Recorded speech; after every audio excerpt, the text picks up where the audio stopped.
This program has been made possible in part by the following sponsors.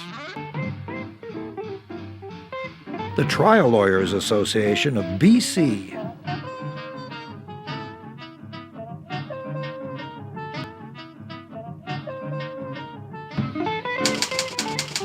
The Vancouver Courier newspaper.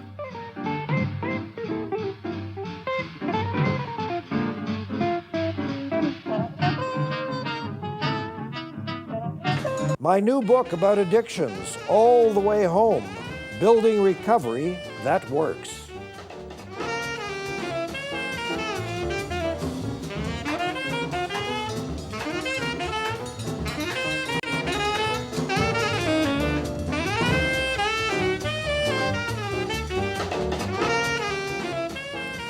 So try these numbers, 69 programs in BC funded by the Ministry of Justice combating violence, 95 stopping the violence counseling programs in this province, 55 stopping the violence outreach programs, 11 multicultural outreach programs. If there are that many programs running in this province, what does that say about how dire the problem is?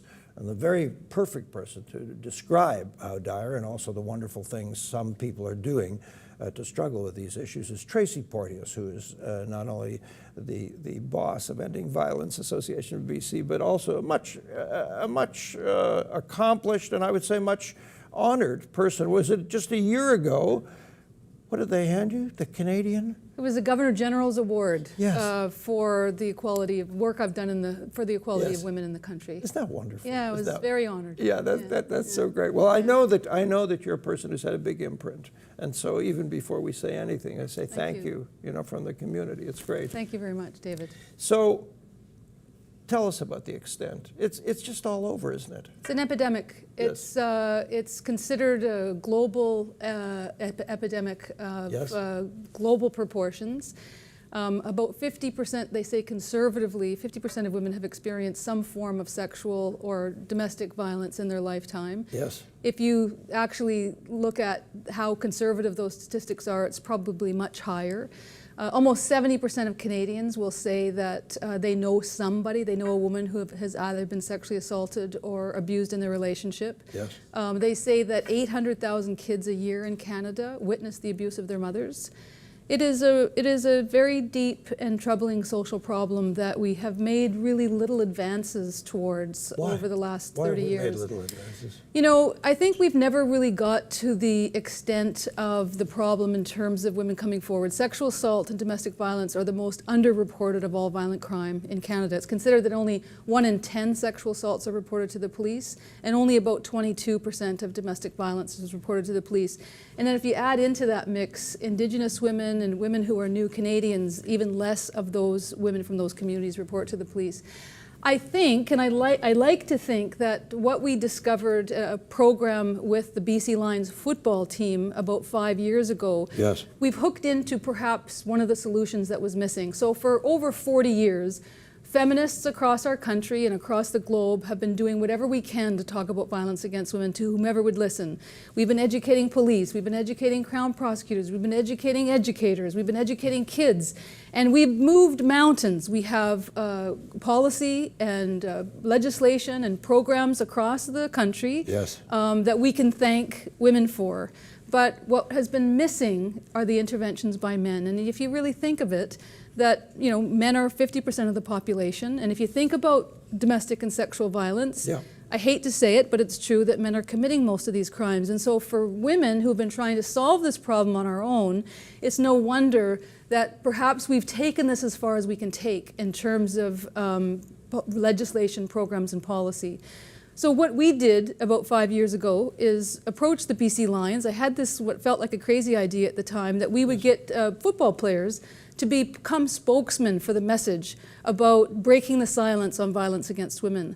And it's not from the perspective of engaging the public as potential victims or as potential perpetrators, but approaching everybody as bystanders, because everybody's a bystander. But why did you pick, first of all, a sports organization and in particular the Lions? That's a great question.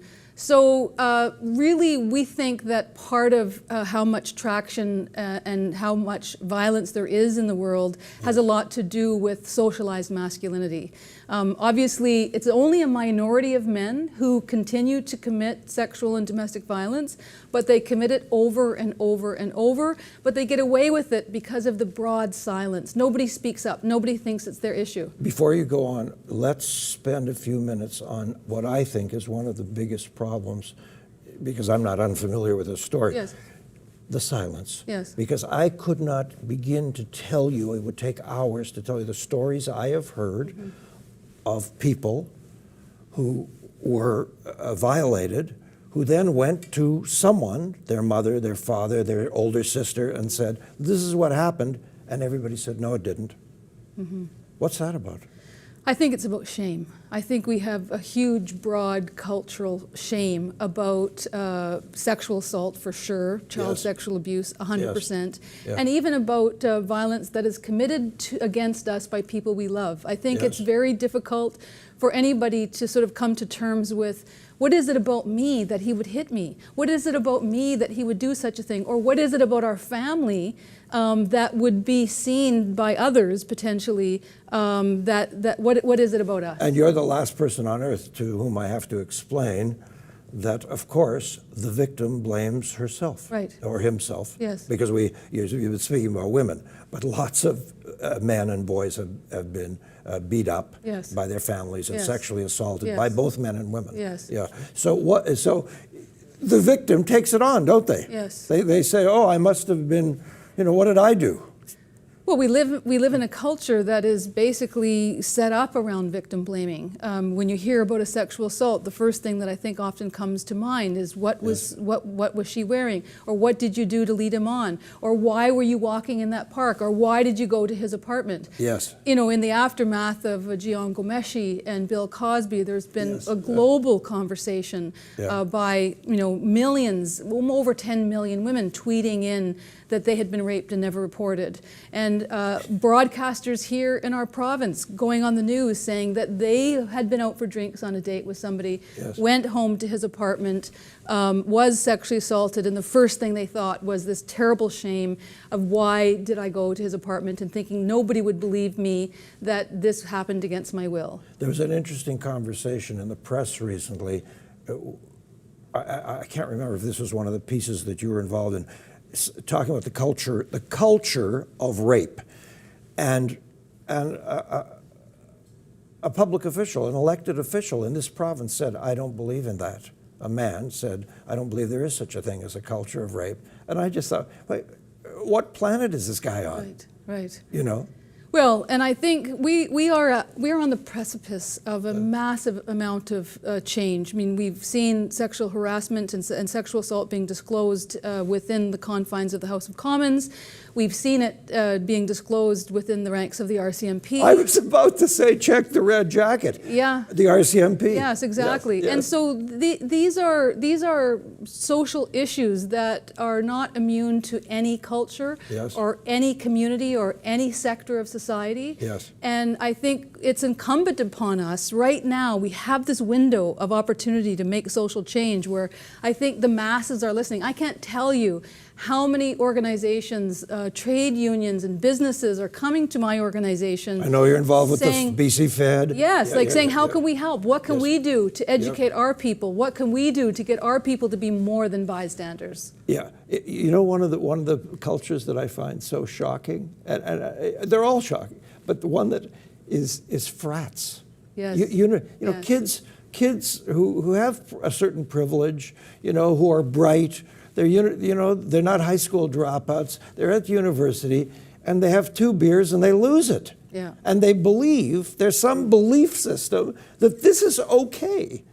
Or that's what it means to be a man. Oh, yeah, exactly. Which is kind of back to the question about why we approach the BC Lions, because they are like larger than life at the top of the food chain, like in terms of their size, in terms of symbols of masculinity. Yeah. And if these guys can present a different side of what it means to be male and masculine in the world, that it's okay to have feelings, that it's okay to treat people with respect, it's okay to walk through the world in a gentle way. So sure, they're physically aggressive on the football field, field, but there's rules and there's lines and there's boundaries around that. And wasn't it wonderful for Travis Lulay to say, yeah, we wear this armor and we crash into each other on this marked playing field. Yeah. But when we step off this field, that's a no-go. Yeah. Nobody has to behave like that. This is football. Yes, exactly. Yeah. And I think that's what this bystander movement is all about, that we started in BC, that then went to the Winnipeg Blue Bombers and the Toronto Argonauts and two of the teams in Alberta. And other communities are taking this on, is trying to get men to speak to other men to say, you know what, whatever behavior you walk by and you don't say anything about is like saying it's okay. So if you're walking by abuse and violence, if you're laughing at sexist and misogynist jokes, if you're letting kids be belittled by other people, you're giving that your stamp of approval. So we need everybody to say, you know what, that's not okay, and we're going to make that socially unacceptable. And you must also, it just occurred to me, I was thinking about the various groups that not only that you've affected, but that you've partnered with, and I thought of the lesbian and gay and transgendered community must have really heartily joined forces with you, because so many people belonging to that community are targeted, are assaulted simply because of their orientation. Yeah, and I would say transgendered women in particular are at the top of almost all the lists of vulnerable communities. I didn't know that. Transgendered women, where there's, I think a lot of guys that have been charged with killing transgendered women have tried to sort of use this sort of panic defense to suggest that they were, on a date, or they might have been paying for sexual services. I didn't realize that she was transgendered and freaked out at the time. But I think that wherever you see deep differences and divides from a difference perspective, you have more vulnerability. I mean, look what we're seeing right now with the hijab, and where there's the politics of difference being created. I think that makes people that are being othered more vulnerable. We just have a minute before we take a quick break. I think it took considerable courage and real chutzpah on your part to pick up the phone and call the BC Lions. What was their opening response? Yes. It was shocking. I mean, they'll say that they had to go away and think about it a little bit. But they didn't. But I was expecting them to say no. And I sat down. They bought in quickly. They bought in very quickly. Yes. It was. I was amazed. And now they had to go away and say, okay, we don't want you to talk to anybody else about this because we think that there's potential. And then they went and had a conversation amongst their senior management with Wally Bono, and their owner and some of the senior players, and they just came to the conclusion that they knew they had a platform, and they knew they had a space, and they knew that they could make a difference. Yeah, I mean, it's an amazing thing if a Wally Bono or a Travis Lulay says to kids who are playing community football, boys, by the way, attacking girls is not a go. Right. Yeah. We're going to take a quick break. Terrific stuff. Thanks so much, Tracy. Well, okay, our guest is Tracy Porteous from Ending Violence Association. And your opportunity for a moment to say hello on davidberner.com. Always happy to hear from you. And also an opportunity for those lovely folks who support us to say hi here on Shaw Community Television Cable 4. We'll be back with our guest in just a moment. This program has been made possible in part by the following sponsors. The Trial Lawyers Association of BC.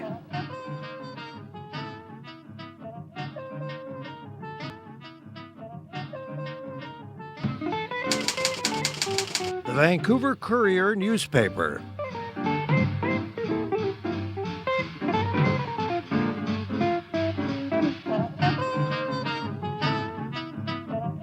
My new book about addictions, All the Way Home. Building recovery that works.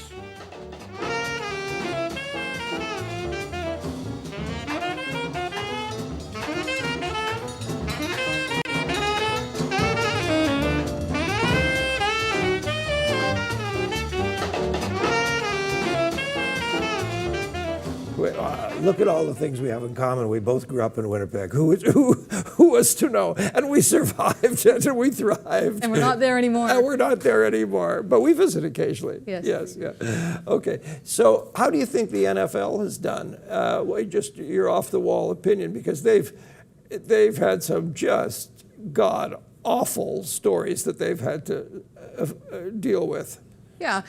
You know, there was an article that came out in the Huffington Post the other day Yes. comparing the NFL's domestic violence policy to the CFL's violence against women policy Yes. that I had a hand in giving a hand, like Yes. helping the CFL. Yes. And so the journalist was interested in comparing how the two are different. Yes. And the NFL policy has a provision, 2 strikes and you're out. So no matter what violence you perpetrate, no matter what was going on in your life, that there is just next to zero tolerance. Yes. And one of the things that I was saying to this journalist that I really am proud of in terms of our Canadian policy is that it's more nuanced. So basically the CFL is saying that in every instance, they will make sure that whoever's been harmed will get help, and they will also make sure whoever is doing the harming will get help.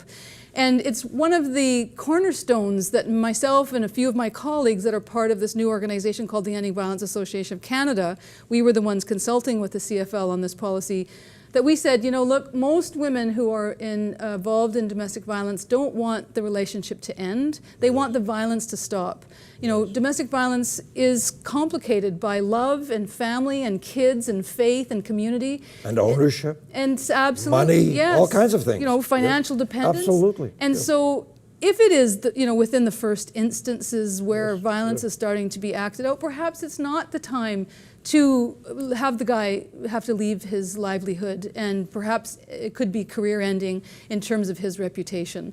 And so the CFL policy calls for him getting help to look at his behavior and giving him an opportunity to change. I always laugh at it because it just sounds so easy, and in fact, people have made sitcoms out of it, the phrase anger management. Right. But there are some darn good programs around that will take somebody who's been perpetrating violence, especially in the family, and say, okay, buddy, you're coming to this workshop, you know, once a week for the next 6 months or whatever. Tell me about 1 or 2 of those. Well, what I'll say first is that I would agree that there are some great examples of anger management programs around, and those are generally for men who have trouble with their anger in their life. Yes. Domestic violence is no, sometimes they're the same guys, but their anger is often very directed. These are guys who might act out and beat up their spouses or their girlfriends, but do fine at work, and have never been into a fight with a buddy or anything like that. And so that's not so much an anger management issue, that's a domestic violence issue. And those men really need the help of counselors that specifically know how to deal with, counsel, and talk to men about that specific kind of abusive behavior. Not quite getting the message that in the dance of power, sometimes you lead and sometimes sometimes you need to share it. Yeah. So let's talk about one of the wonderful elements on your website are things like early signs, you know, warning signs. Yes. So, and then I want to talk about building safe communities. But in terms of warning signs, a woman once phoned me at 2:30 in the morning, Vancouver time, when I was doing late night radio across the country. Okay. And she said, her opener was, David, my husband has a bit of a gambling problem. Tip of the iceberg. So because I've spent half my life as a therapist, I knew that was the tip of the iceberg. And I said almost nothing. Within 3 minutes, he's a drunk, he's violent, he's in every way. He's sexually, physically, emotionally, financially, what have I left out? In every way, he diminishes me. Right. Right? Yeah. So talk about those. I often tell clients, when I'm working with clients, I often say, oh, you wore the gray suit. You know, who asked you to wear the gray? You know, it starts with that kind of absurd commentary. Doesn't make any sense. Yeah. Why somebody would be angry about that. Yeah. What you wear. Right. You know. Right.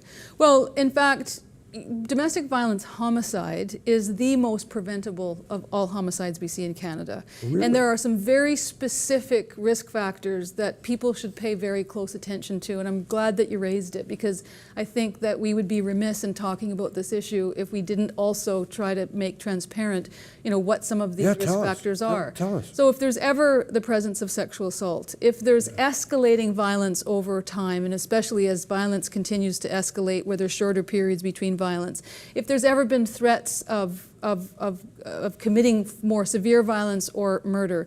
Strangulation, if somebody's ever been choked, is probably the #1 potential sign of this is a situation that you need to go get some help with and talk to somebody that can do a more formal risk assessment.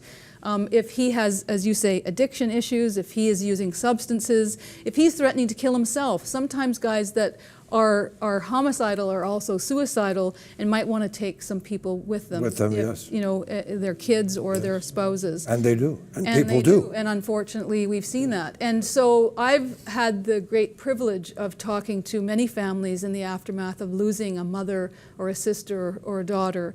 And what they've all said to me is that they didn't know what the signs were. A woman leaving an abusive, violent relationship is at the most dangerous period of her life from the time she leaves up to 18 months afterwards. Yes. So the statistics say. And I can't tell you how many families I've talked to that were so relieved when their daughter finally left the abuser Yes. because they thought they could relax now and that she was safe. No. But it actually, and most people don't know this, and how can we blame them? I mean, where do you get this information in general society? You know, through people like you, and thank goodness you're... He's going to follow. Yes, he follows them, and so it's when men start feeling like they've ultimately lost control, and these are violent, abusive men, not men, right? But where they've ultimately lost control, where she's either talking about leaving or where she's left, that it's more dangerous. And so if I had the opportunity to say to any woman who was in an abusive or a violent relationship, if she is thinking about leaving, go talk to somebody before you do anything. Yes. Get somebody to do a risk assessment and get some help developing a safety plan so you know what some of your options are before you ever disclose in that violent and abusive relationship that you're thinking of leaving, because that could be the tip-off that sets him off. Okay, great. Now let's spend a moment on building safe communities, and I'm going to mention two kinds of communities Yes. which seem worlds apart, and yet they share some things. I already mentioned the university, Yeah. because that, you know, and they have programs where we're going to make sure you can walk home at night and so on, and indigenous communities, Yeah. Aboriginal communities, Yeah. which have very particular issues and problems, Yeah. okay? So how do we begin encouraging people to build safe communities? Well, I think allowing people to talk about these issues. I think that violence, whether it's domestic violence, child sexual abuse, or sexual assault, these kinds of things throughout history have thrived in the silence, have thrived and flourished in the shadows where nobody talks about it. So having conversation with students about sexual assault, encouraging women who've been sexually assaulted to come forward. Like the University of UBC is doing some fantastic things. They've working on a policy and a protocol, and we've actually been working with them, training all their student life people. So there's lots that can be done. And I think generally speaking, whether it's a university community or an indigenous community, and I'll come back to that, or any community, the trick, if you will, to success is having a cross-sector coordinated response. So you're right, Indigenous women are at 4 times greater the risk of homicide. I'm surprised it's only 4. Yeah, I would have said 40. Yeah, I don't know. Yeah, but it's huge. I don't know an Indigenous woman who hasn't experienced some form of sexual or domestic violence, but I don't know too many women in the general population that haven't experienced on the continuum some form. Yep. And so if you have Indigenous communities working together with their band health people and their chief and council, if you're talking about on reserve, maybe there's a friendship center close by, maybe there's an anti-violence service close by, and RCMP, and you bring all those people together, well, you have the opportunity to actually share the development of a cohesive response. No one sector can help either end this or even intervene properly.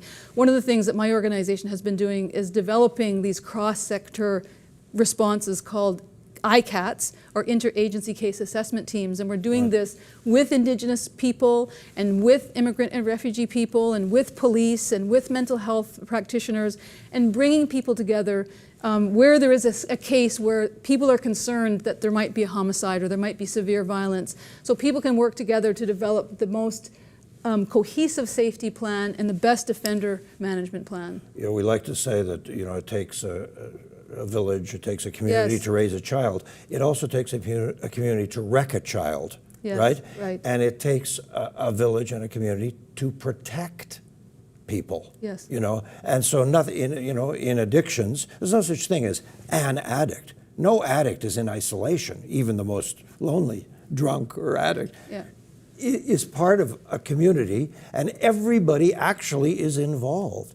And it's a hell of a task to get, specific communities to say, okay, we have a bearing here, we have a responsibility here. And sometimes that means that people who feel that they really don't have anything to do with this, they're going to have to make some changes. It used to be the case that we all worked in silos. I can remember years ago I was a sexual assault counselor. And if a woman came in and had an addiction issue, I'm sorry to say that I said to her, you need to go deal with your addiction issue somewhere else and then come back and talk to me about your childhood sexual abuse. Well, that's kind of what everybody was doing in the world of silos in the early 80s. Now what we know is that we need to bring all the resources to the table to help whatever that person needs, because people don't live in silos. People might have a child protection issue, they might have an addiction issue, they might have issues related to violence, they might need social housing, they might need all kinds of resources and supports that if you have a coordinated response, you can actually solve. And it doesn't help when we have arbitrary decisions like, sorry, you're 19, we can't support you anymore. Right. Look, thanks so much. My pleasure. Yeah, it's great. Seriously, my pleasure. I'm going to start crying because your passion is it's driven by something inside you.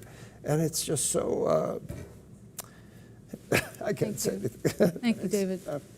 Anyway, I can't even say goodbye. I'm just, Tracy is just so serious about what she does, and it's such important work. Next week, green funerals, green burials, that's what it's about. Yes, there's the marble and the casket routine.